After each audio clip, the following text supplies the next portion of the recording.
This is a conversation about conversations, and one of our partners at IPPO is The Conversation. And I hope this will be a relatively easy conversation, but the topic is really how to run difficult conversations, conversations which involve some sacrifice, some pain, maybe higher taxes, higher fuel bills. And it was prompted by a lot of discussions with governments and others in the UK, but also across the world, who are struggling with this, struggling with getting buy-in to some of the choices necessary for 10, 20-year net zero strategies, which are bound to involve some pain along the way. And we were keen to see what the evidence was. Are there some general lessons about how you can go beyond really the normal patterns of party politics to engage more people, to ensure people feel they're being listened to, even if they're not that happy with the end results.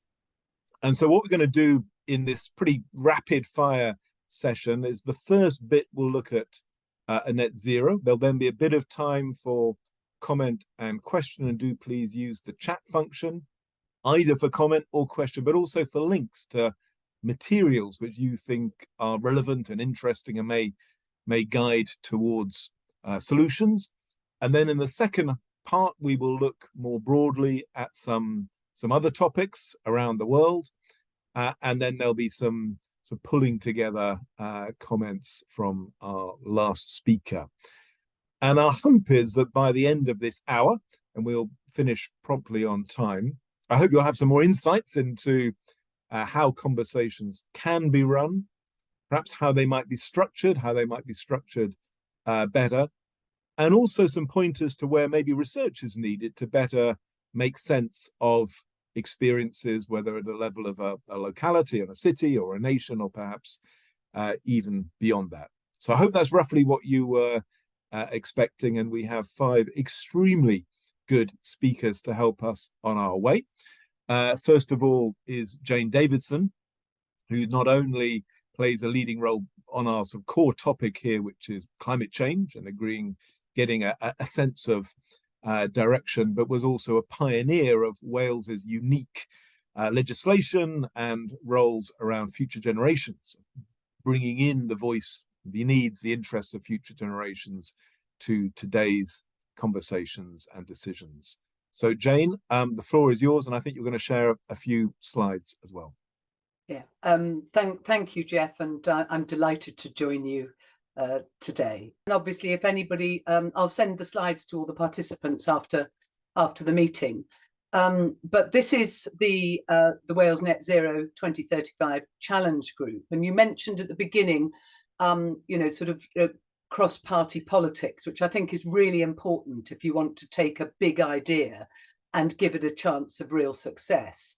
So I was delighted, actually, initially to be asked by Adam. So I'm very pleased to see Adam on the call for a partnership between the Welsh Government and Plaid Cymru, one of which provision was this one about independent advice to examine potential pathways. And the reason I was prepared to accept it was independent and pathways. And we have to actually work out how we're going to get from here to there if we're going to be successful. But importantly, it's about impact on society and sectors of our economy and mitigating adverse effects. But because we've got the Wellbeing of Future Generations Act in Wales, we really have a head start on this, because it actually requires, in the context of the discussion at the beginning about how to make conversation successful, because it does give us the moral weight. It is about how we factor in a just transition, how we make our outcomes nature positive. And the Act is unique, not only in the sense it's the only one in the world to deliver on the SDGs, but it's unique in having on the face of the Act 5 ways of working. And we have chosen to actively deliver. And I think these are really important messages as well about conversations, being long-term, being preventative, integrating outcomes, collaborating with each other and involving people about whom decisions are being made. So we've created our challenges linked to the 4 big emissions areas in terms of energy and transport and food and buildings. But the big opportunity one is about what could education, jobs and work look like? Because these things have to change fundamentally if we're going to have a different premise for how we have outcomes that are more positive and better for our societies than we have at the moment. But we also have to think about all these other things, about, you know, how you finance it. What are the co-benefits? What's the environment? How you get the just transition? How you future-proof? What regulation looks like? Can we do things that's only in the context of the circular economy? What does behaviour change look like? So all those areas, including technology and AI under future-proofing, are part of that big interoperability debate. So our 5 reference groups plus that domains group who's looking after all of that will be actually charged with the responsibility of delivering reports against the original proposition, the pathways, hold the idea of 10-year pathways. And our work is underpinned by the Wales Centre for Public Policy, who's engaging right across the piece with Chatham House, with Oxford, with Cambridge, with Tyndall, and others, and you, in fact, in the context of, you know, how we get the best evidence to underpin what we do, so we can create evidence-based hope. But here, importantly, is our participation model. We're looking to not consult ourselves because we're a task and finish group, not for government to consult, or indeed Plaid Cymru, because they are our commissioners, and they will want to look at this in the context of our outcomes, but actually working with other institutions. The Institute of Welsh Affairs is hoping to raise the money for a large 100-member citizens' assembly. The Wales Youth Parliament are testing in the youth sector, particularly in schools and colleges, along with the School of International Futures on next generation foresight practitioners, along with the Future Generation Commissioner's Office on his Young Academy. We're identifying at the moment a set of partner organisations to test and socialise our conclusions. So when we put our drafts out in spring next year, that they can actually test them on their members and wider communities. And also with relevant stakeholders and public, because I convene rather than chair the main group, but the group has all the reference groups who can choose whichever members they want and how they want to work to take this forward. So this is our sort of donut, I suppose. You know, we're operating in the constraints, the willing constraints, planetary boundaries, the Wellbeing of Future Generations Act, the recognition that this is systems change, therefore the cross-cutting boundaries, the commitment to participate and engage, that involvement and collaboration from those 5 ways of working, the challenges laid out in a more silo way so that we can understand the responses of sectors, but joining it all up together. And finally, our timeline is we're on time and on target, which is a good thing to be able to say publicly. We've done the setup. We're now collecting our evidence. 3 of our challenges are live. 2 more will be live in the next couple of weeks. We're looking at collecting all the external evidence by Christmas, synthesizing it and developing our draft conclusions between January and March, delivering on our final conclusions once we've been through that testing process, and then at an event in the Senedd, likely to be on the 10th of July, we'll be reporting. Now, these timelines are important, not because of our timelines, but because they also contribute towards the next budget for the Welsh Government, which is the dialogue with other parties starts in September of 24. So to influence the next budget, the Climate Change Committee, who sits on our group, will be looking to give advice to the UK government in February 2025 about Carbon Budget 6, and to the devolved nations in May 25. So our work, we hope, will be this collection of open source evidence, underpinned academically, all published. The minutes will be published, the reports from the reference groups will be published, our report will be published. So it's show and tell. And that enables all of us potentially to see to challenge, to embrace these kinds of opportunities. So thank you very much for the opportunity to input. These are my details. And if I just go back to the very, very beginning, these are the details if people want to have a look at any of our profiles. So diolch yn fawr iawn. Thank you very much, Jane. It's a very impressive programme. So next year will be an exciting year. Evidence-based hope sounds like a pretty good idea. And we'll have a little bit of time, I hope, to interrogate some of that. Do put questions in the chat, things you would like Jane to address either verbally or in the chat. One question I will just lodge now, which we'll come back to, is by middle of next year, what proportion do you think of Welsh people might say they feel they've had some engagement in this process? What's a realistic target in that respect? Don't answer that now.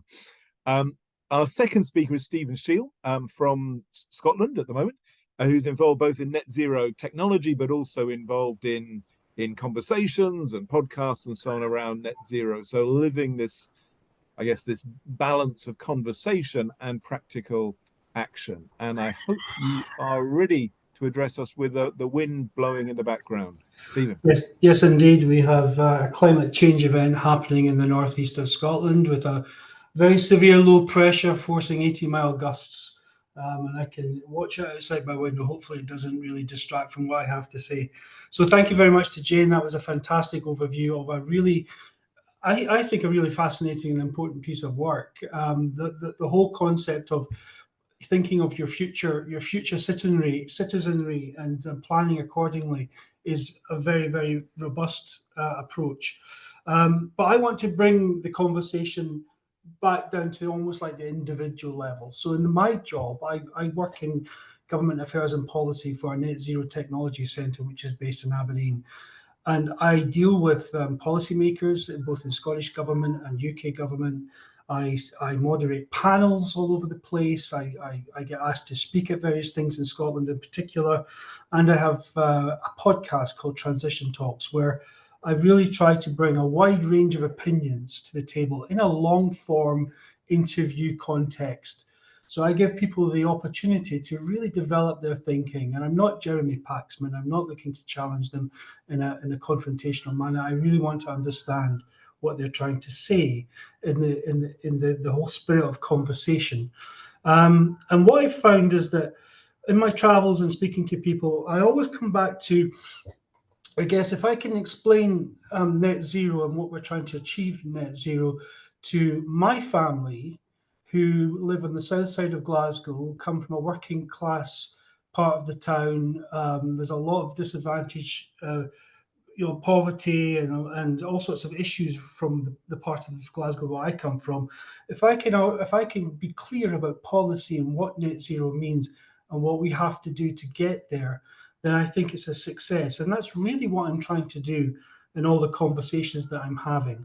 So a couple of observations and maybe provocations from that position. First of all, I think democracy is the best tool that we've got. I'm all for social media and conversation on various types of platforms online and what have you, but to have really robust ideas tested and interrogated, our democratic systems are the best tool that we still have. And we should be really relying on them and pushing them to work harder for us. I've just come back from a round of the various political party conferences, which in turns was inspiring and depressing. In one conference in particular, there was a real sense of net zero being almost a nice to achieve and aspirational, even though it's legislation. And in other conferences we were seeing, in particular the Labour Party, were very much really, really enthusiastic to change things for the better. And the SNP conference that I've just attended, much the same. Everyone agrees on the direction of travel. What we're finding is that there's so much conflict and disagreement as to how we're going to get there. And that hasn't been helped by policy, I have to say. Here's my provocation, I guess, from a policy point of view. There's too much being thrown from government into the public arena. People don't understand what we're trying to achieve. There's a tremendous amount of really good thinking, really solid analysis. But I'll give you an example. Just recently we had Green Day, I think the government called it, where they released, I think there was about 16 to 20 odd documents released all in the one day, all looking at net zero policies and issues. I mean, my goodness, how are you going to unpick that as the man in the street? There's too much information. There's not enough leadership. There's not enough clarity. People really don't understand where the governments are trying to take us. And I think that's a problem. And there's so much good work being done. So that's the conundrum we have to solve. How do we get from all this really solid policy work that's being done to a position where we can clearly articulate the pathway forward and have some sort of, I hate using the word consensus, but even agreement that we understand what we have to achieve as a society to change. That's the challenge, and that's the challenge I have with people that I deal with in my part of Glasgow, the south side of Glasgow, when I talk to them, when I go back and have the conversations in the pubs, and they're asking me about what's the government saying about net zero, how are we going to transition our society, not in that kind of language, but I have to tell you, I find it really difficult to translate what policy is saying into a coherent proposition that normal people can understand. And that would be my big provocation to this group today. How do we make it clear? I'm looking for clarity. Yeah. And I think I will leave it there. Fantastic, Stephen. That is very clear what you said. And in a way, that's the universal task of political communication, to take quite complicated things and make them digestible for people getting on with their lives who don't want to read 15 documents. There's been some very good comment in the chat. Please do look at Chris Myers shared on the remarkable sort of project on local conversation holding. And perhaps I could just throw 1.5 questions to you, Jane. One is the question raised about the media. How possible is it to have a conversation unless, in some ways, the old-fashioned media are on side, or can you just rely on new social media? Maybe let's just stick with that one. And is it okay if only, let's say, 1% of the population feel they've taken part in this, or does it have to be 5, 10, 20, 30? Do you have any sense of what thresholds might be needed for these kinds of conversations? Okay. I think in the context of the how many people in Wales, we're trying to reach as far as we can as a task and finish group, because essentially that's what we are. But I would hope that when we report, that the political parties would then want to actually consult on what we've proposed, because it needs to be done like that. I mean, we will certainly be able to say with confidence that we've had engagement with every single organisation that has responsibilities under the Wellbeing of Future Generations Act, that we've worked through the Wales Council for Voluntary Action, which picks up a lot of the very small organisations as well, plus a whole range of people not in Wales too, because if you want to learn from best practice, you want it from anywhere. But we are producing, we hope, an opportunity to give some political plausibility to the exactly actually what Stephen was saying, which is that this is not policy. This is about what are the cultural, environmental, social, economic systems that are going to need to change to make us all safer and be more confident in terms of how we move into a world where we could be literally derailed by unexpected shocks. So it's how we understand the world we're about to experience and navigate it, but how we do it with hope, because we're not going to get people to play unless they can feel hopeful about the outcomes. And I think to be fair, we don't, and apart from this sort of occasional foray, I know there's a question about kind of ULEZ and 15-minute cities, and I think we all were kind of like completely shocked at the way that the UK government decided to turn on Wales for the 20-mile-an-hour limit when it had been piloted over such a long period of time, etc., etc. But actually living in the country, people are just getting on and doing it now, and it does feel a lot safer. But the point about that is that we can turn anything into a bipartisan issue nowadays. The culture wars are about making things binary, and this is not binary. And therefore, I think one of the big complexities that we're trying to wrestle with as we do our work is how to say things in ways where we can gather up what we can agree on as a basis for what we do. Yeah. So I think just picking up the last point is that very clear notion about, and we are listening to the diverse voices as well. You know, my group is grumpy but ambitious, and all in the space of we need action, and we need action yesterday. Yeah. But who we talk to is all the voices. And I think the Citizens' Assembly is going to be absolutely key in telling us whether or not we can land this stuff in a way that makes people want to engage. Fantastic. Well, that's an excellent segue to our next speaker. Stephen used the word consensus in a way maybe one shouldn't be scared of wanting some kind of consensus, not everything becoming binary. And so we're going to travel to the other side of the world with Dominic O'Sullivan to talk about The Voice just last weekend, which maybe is a story of what was trying to be an integrating project and maybe ended up being the opposite. But Dominic, are you ready to speak to us? Yeah, welcome. Yeah, thank you. Thank you, everybody. Well, if we want a case study in the binary, then we can look to the debate that preceded the referendum we had in Australia last weekend to create a First Nations voice to Parliament. It didn't, however, start off that way.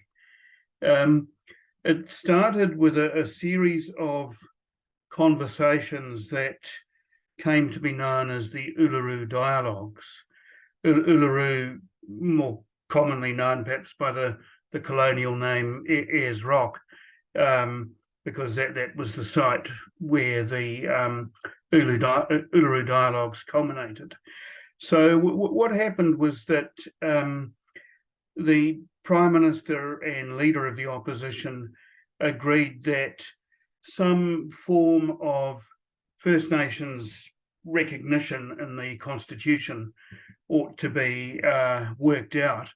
So it appointed a referendum council, primarily of First Nations people, and their job was to go out and hold conversations with First Nations people around the country.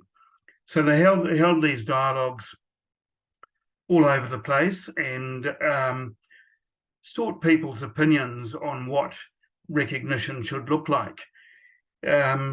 These regional dialogues then selected people to participate in a national dialogue at Uluru, and that, much I guess to the surprise of the Prime Minister and Leader of the Opposition, came up with a recommendation that was a bit bigger than just recognition.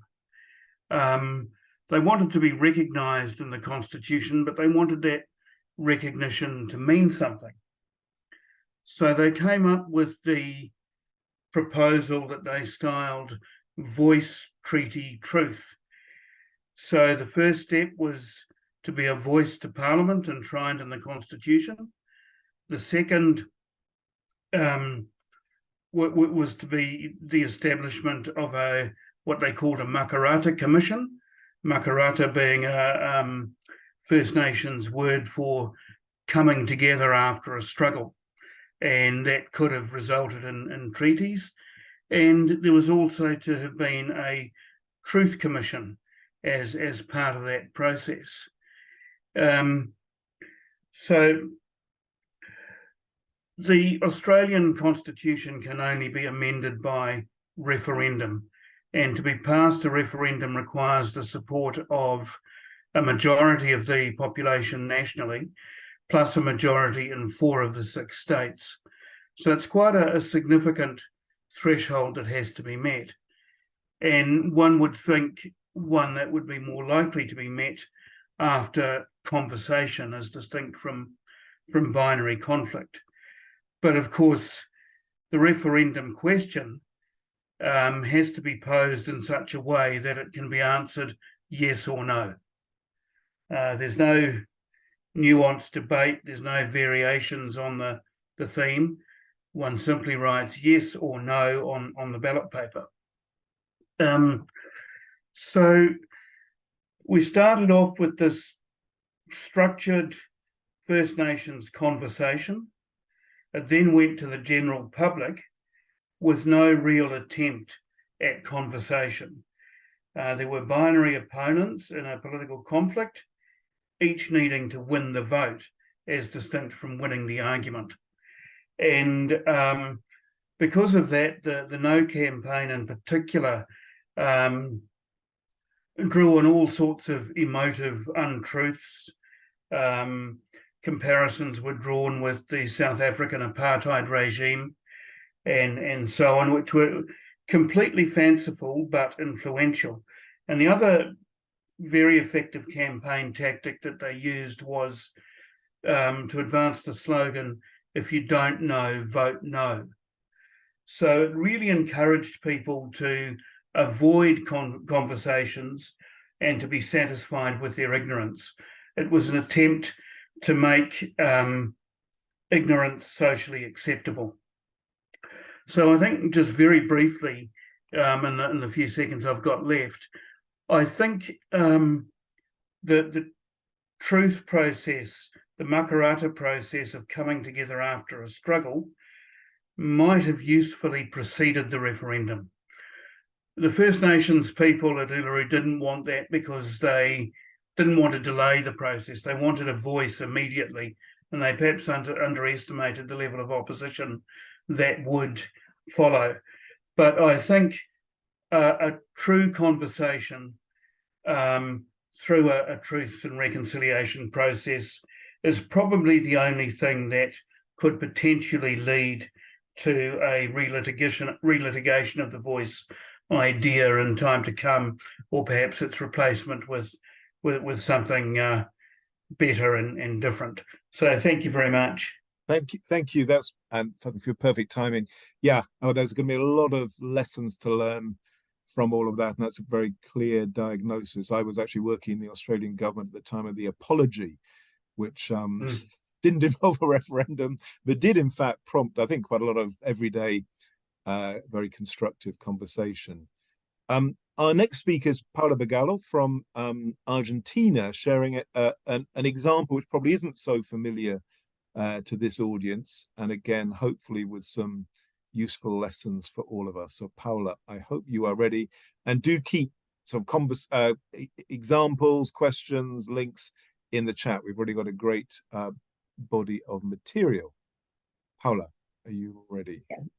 Yes, thank you. Thank you so much for the invitation. I'm going to share some slides. I want to make the point that this is a short presentation of a process that it's been seen as the reform of Argentine abortion law, which moved from a model of indications to a trimester model providing for abortion on demand until the 14th week. But in fact, this is the larger process about the inclusion of women in democracy and a larger pedagogic process of how you achieved or you face difficult and hard conversations as the one that abortion law reform poses in Catholic countries and everywhere in the world.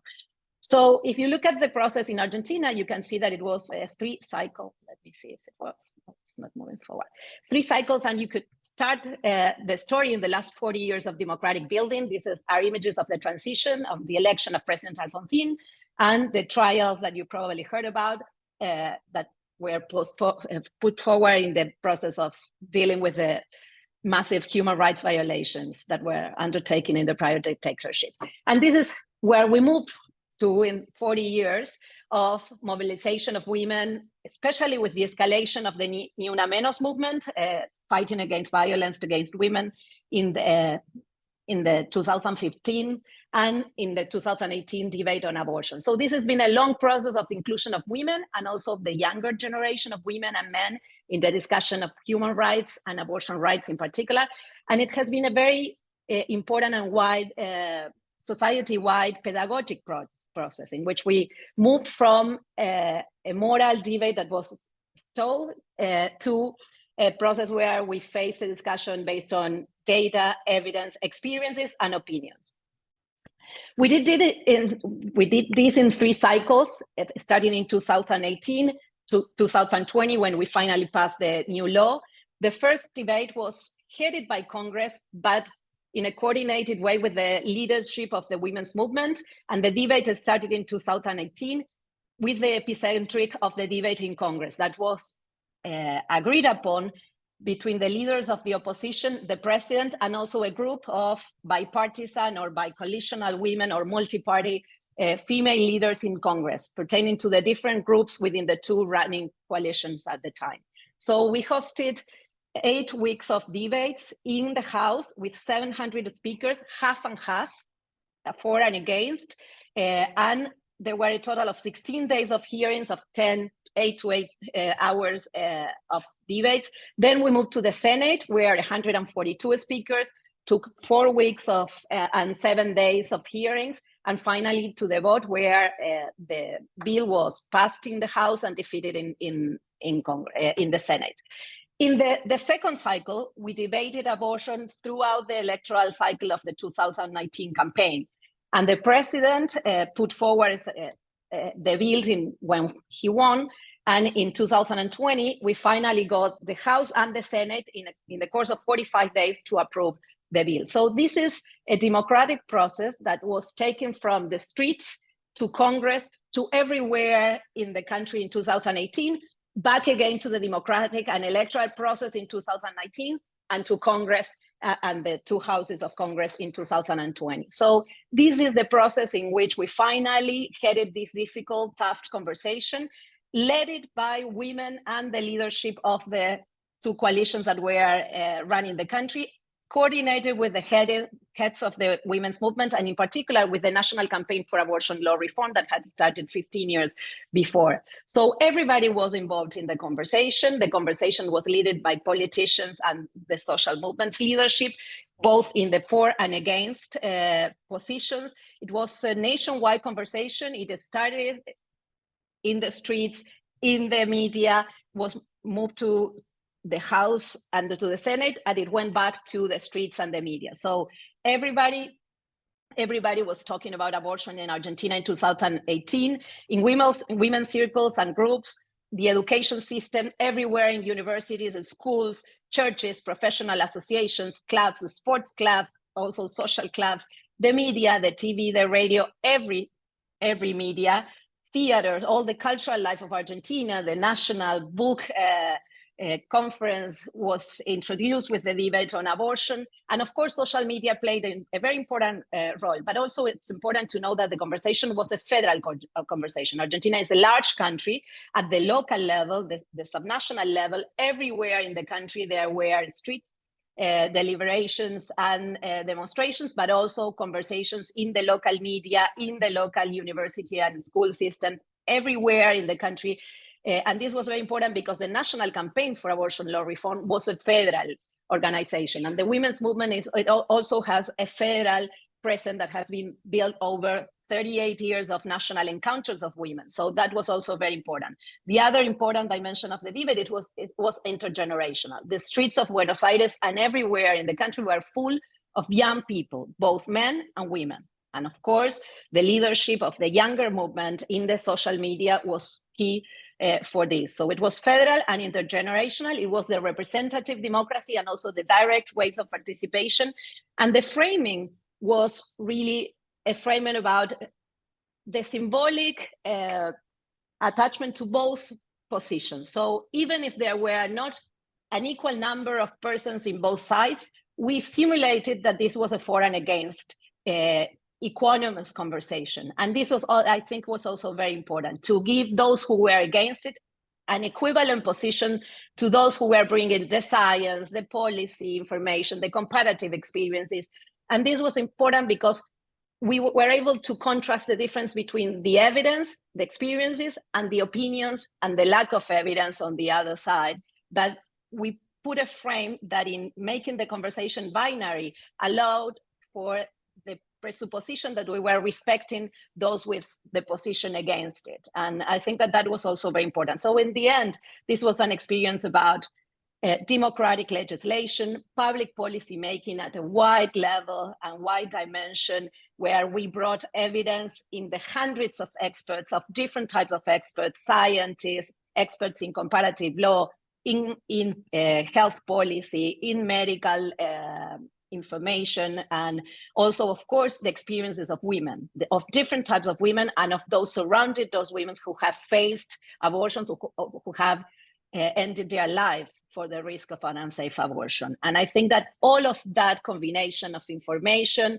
and experiences and large data sets, but also individual narratives, were key for that. And of course, I would say many times, the fact that this was a federal, nationwide conversation all over the country and an intergenerational project was very key. Also, I think this was a conversation about the leadership and the inclusion of women in democratic policymaking and public policymaking, and also the role that women can have in democracy, both as an audience of representative democracies, but also as leaders of those democratic negotiations and those multi-party dealings that are so key now. So these are some of the experiences from Argentina. I will end here. Thank you so much. Thank you very much, Paula. It's a fantastic story and inspiring. And maybe when we get on to the questions, implicit in what you said is that opinion did become more convergent, more consensual through the process, the opposite of what seems to have happened in Australia or some other examples. And maybe we might get into digging into what is it that allows a convergent conversation rather than a polarizing one. But before we do, we're going to hear from Adam Price. All of you have talked in different ways about the interaction of society-wide conversations and sort of normal party politics, normal democracy, and so both have to play their part. And Adam, I hope, as a serving politician, you're going to give us some reflections about maybe how we all learn to do this stuff better. Yes, and I'd like to talk about what is turning out to be a live case study in how to hold or how not to hold societal conversations. Jane has already referred to the introduction of a 20-mile-per-hour speed limit in residential areas across Wales, down from 13 miles per hour previously. And this policy, followed a fairly traditional pathway. Beginning about 5 or 6 years ago, an expert group was set up to look at this. It commissioned some research on the state of evidence, came up with some recommendations. There were some discussions in Parliament, and indeed cross-party support at that point for the policy. It ended up in manifestos of 2 political parties. And it was there was a pilot study, and there were some changes made to the implementation as a result of that. And it was implemented just over it was almost exactly a month ago. And then we started to have the societal conversation, because there's been a massive backlash, it's fair to say, against the policy. I mean, it's been described as the Welsh Sheal by the leader of the Conservative Party in Wales. There's a petition which is currently open as of yesterday. Up to 462,000 people have signed it.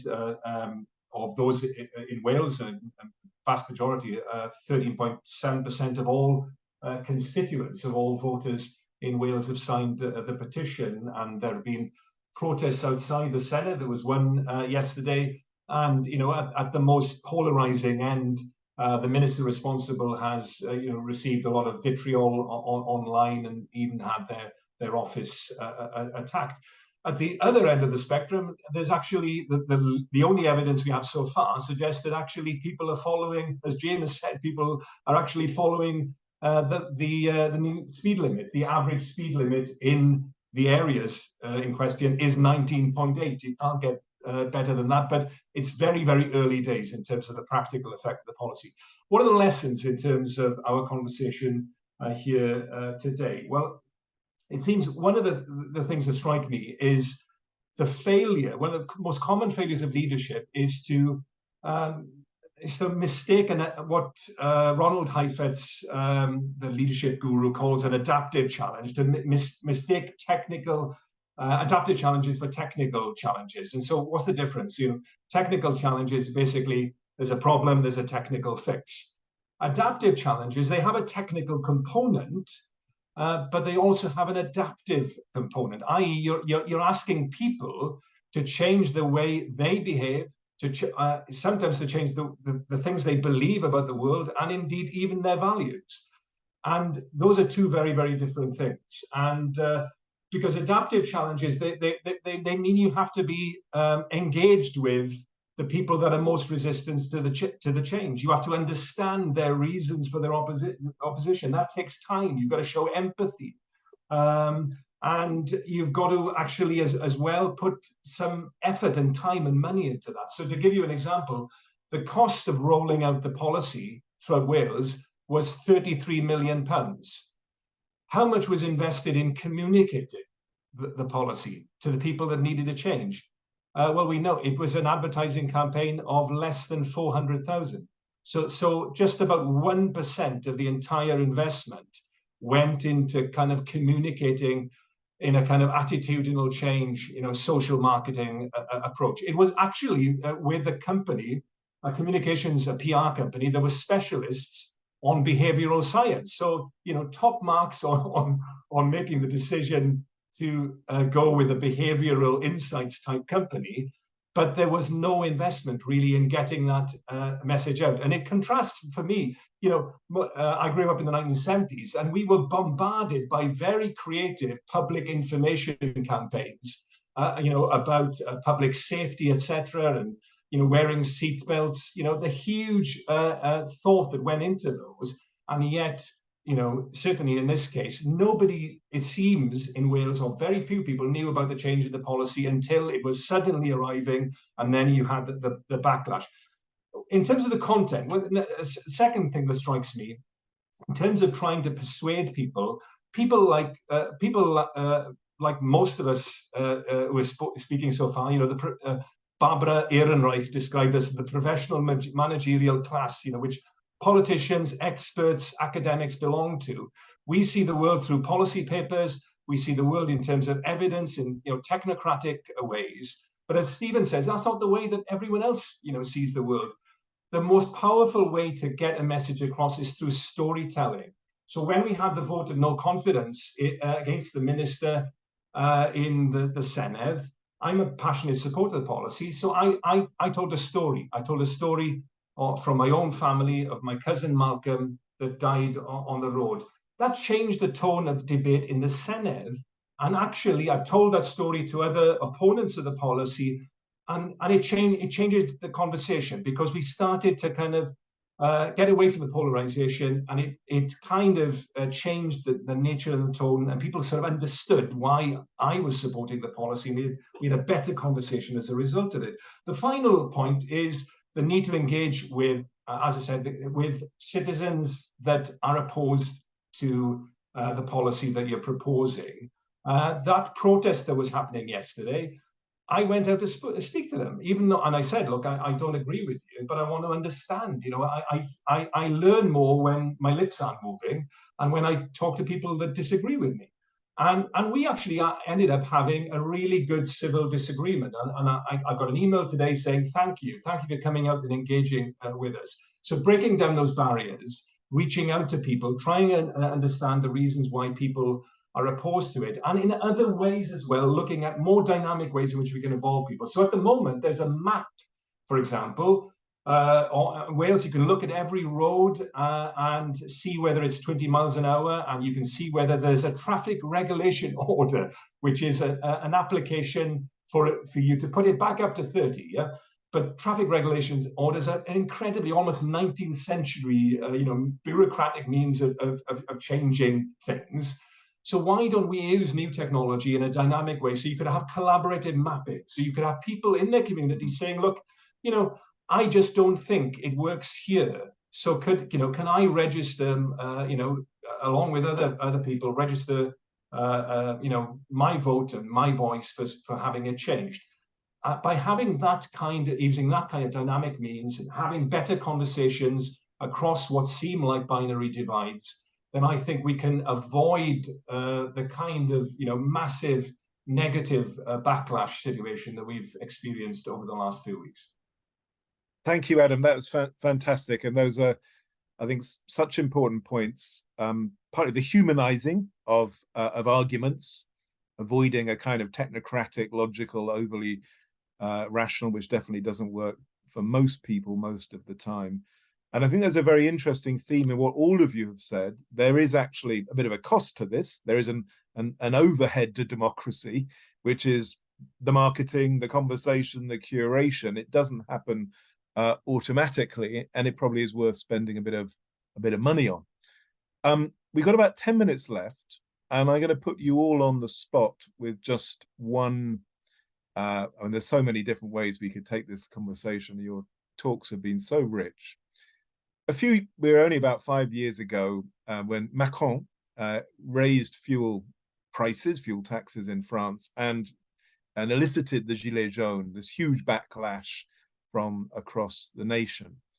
At some points in the next 10 or 20 years, obviously we've been through big energy price rises for other reasons in the last year or two, but there probably will have to be quite big shifts in the cost of oil and gas and coal and so on. What from all that you've said, what would be your guidance if you were a new government, either at the level of Wales or Scotland or the UK, which as part of its net zero strategy realized it had to be edging energy prices up? How do you do something like that in ways which give voice to some of the people who may feel really hurt by that in terms of their daily life, which allows a progress to some rough and ready consensus rather than polarization? I know it's a bit of maybe a slightly unfair example. Perhaps I can just get a brief comment from each of you about, on that very live issue, and it will be a very live issue in the next 10 or 20 years. What, if any, insights are there? Or do you just ram it through and just hope that people will accept it, as they often do accept things like taxes and laws? Jane, can I start with you, just a bit unfairly with that one? What should Macron have done which he didn't do? Well, I think it's more about the fact that I was really interested in what Adam was saying, because having both been in a position where we've watched governments operate, and for me being in it as well, it's the governments are on their own track, and in a sense, if you want to influence that track, I think governments have to be much more confident about taking external inputs. And I would have not done this if it had been a government working group, because then I would have been answerable to a minister who could tell me to stop. And I think so. It was really important to me that the work we're doing is independent of government. We can say anything in response. And that was my challenge to both parties. So I think there's something about independent testing. I think the other point which hasn't come up, which I actually think that the Welsh government would not be in the situation it is in over the 20-mile-an-hour issue had it just tested when it launched. I mean, the ludicrous, it was a gift to the UK government that had become totally political on any issue, for example, linked to ULEZ. So the launch coming the week before the party conference means that all the red tops could go for it. So I think there's something about timing. Timing is an opportunity positively and negatively. And I think the third point is, is that I absolutely agree about the storytelling. We want to do a story vision of what Wales could look like if this kind of engagement that we're seeking could happen. And I think that the positive has to be really important. Scientists have tried the "we're all going to die" approach. It doesn't lead to agency. So how do we get agency? How do we get positive visions? How do we make sure that we take the right opportunities at the right time? Because if we're there ready with something in our back pocket when they come up, we might move mountains. Yeah. Fantastic. Stephen, over to you. Yeah, I think I would challenge the premise that things necessarily should be more expensive. And I think this really is a very key point with energy in particular, because we have the opportunity to deploy technologies that could radically reduce the cost of electricity if we actually get this right. You know, we've got lots of major infrastructure investments to make, but the potential for cheaper energy is there, and we have to go for that, because you cannot sell to the population that you're going to be poorer, colder, and that your world is going to be smaller. I think no one will vote for that, and there's no political party that I can think of that would have the gumption to actually say that and expect to be elected. You're going to have to provide a vision that is much better than what we already have, you know, where life does become cheaper. You know, I recently tried to change my car from a diesel to an electric car. I have a good job. I went to the garages. I could not afford to buy an electric vehicle. They're far too expensive. And right now, there's lots of the changes that individuals are being asked to make that frankly are middle-class choices. And that's part of the problem that we have to try and resolve. We can do that with technology, but it will require quite a lot of initial upfront investment to build new infrastructure. But you cannot sell, ask voters to buy into something that makes their life worse. Yeah. So this is partly again about stories. The story has to say how your costs will come down, but it may also be a story about how even if taxes are higher on fuel, they're lower on work or something else. This is where packages, I think, come into the selling rather than just individual policies. Dominic, I know this isn't quite your topic, but any thoughts on this? Yeah, I've just read one of the posts on the chat saying surely this is a matter of sharing the costs. And I think, the idea of public conversation to elicit support for one very specific aspect of what is better seen as a whole suite of policy reforms is perhaps problematic. So I think conversations about, what is the problem and what are the costs and what are the benefits. And of course, the trade-off or thing that perhaps goes alongside putting up fuel costs is, it creates opportunities or incentives for new technologies that are often a lot cheaper in the long run, create a lot of jobs and so on. So I think taking a broader perspective of net zero is perhaps a more useful way to go, and perhaps avoid some of those political pitfalls of creating a binary conflict over one small aspect of a bigger policy picture. Yeah, thank you, Dominic. And Paula, do you have a very quick comment on these sort of climate change dilemmas?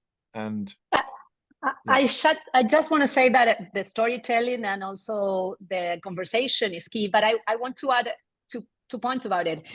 We should engage women and private life and the transformation of household life and daily life to this conversation, because this is about changing the way we live. It's not just a cost benefit, small change. And for that, women can play a very important role in speaking about care, family, life, time, slowing down the path at which we live. So I think that we are considering just like the public dimensions of the conversation that deal with our public interaction and not with the private life, family life, and caring dimension of these conversations that are key to connect the caring in the private and the public. Yeah, thanks, Paula. And Anna, maybe I'll just throw one other sort of related question. How much do you think governments or parties can actually launch conversations in an exploratory way when they almost say, we don't know the answer? This isn't a conversation we're starting where we think we know the answer and we want you to support us, but where there's some uncertainty being shared. Do you think that is plausible? I think it's a must, really, that we have probably a new breed of politician that is able to show some honesty in saying, look, we don't have all the answers. In fact, the minister in question, in relation to the 20 mile an hour zone, I mean, he has on a number of occasions, answered direct questions honestly and said, look, we don't know what we're doing. I think people can, use that and misinterpret it. But I think having politicians that are able to show some humility and even some vulnerability and some honesty about, look, we don't, some of this by its very definition, it is emergent, it's experimental. We are literally making it up a little bit as we go along because nobody knows exactly the pathway. The idea that there is, simply one way ahead is completely false. So I think, yeah, we need a different kind of political culture. We need a different kind of media as well then, because if those kind of open-hearted answers are not going to be pounced upon as signs of weakness or lack of decisiveness, then we need a different political culture. We need a different media. But I think the public would respond positively to that level of honesty from politicians. That's a wonderful note on which to end. We're pretty much out of time. And I think there are some very clear messages about, how to try and run these conversations, to acknowledge both what's known, but also what isn't known, to be inclusive, to be smart as well, sometimes maybe bypassing those red tops and others who otherwise derail your conversations. And this crucial point Ian Goldman put in the chat, that so many things people feel a very unfair distribution of costs and benefits, and that's almost the backdrop to so many of these issues right now after a decade when I think half of all the new wealth in the world went to billionaires. It's not surprising people feel a bit angry about things like new taxes. Do please share after this session any thoughts or links. We will pull some of this together. We will share the very rich content from the chat, and this session will be on YouTube for sharing very soon as well. Thank you to our fantastic 5 speakers for covering so much in such a distilled way on what's a pretty difficult topic. It's not one where there's a very ready sort of menu, how-to guide to how to run a difficult conversation at the level of a whole society, but this is definitely something we need to do and need to become much better at in the future. So thank you all very much for joining us this afternoon.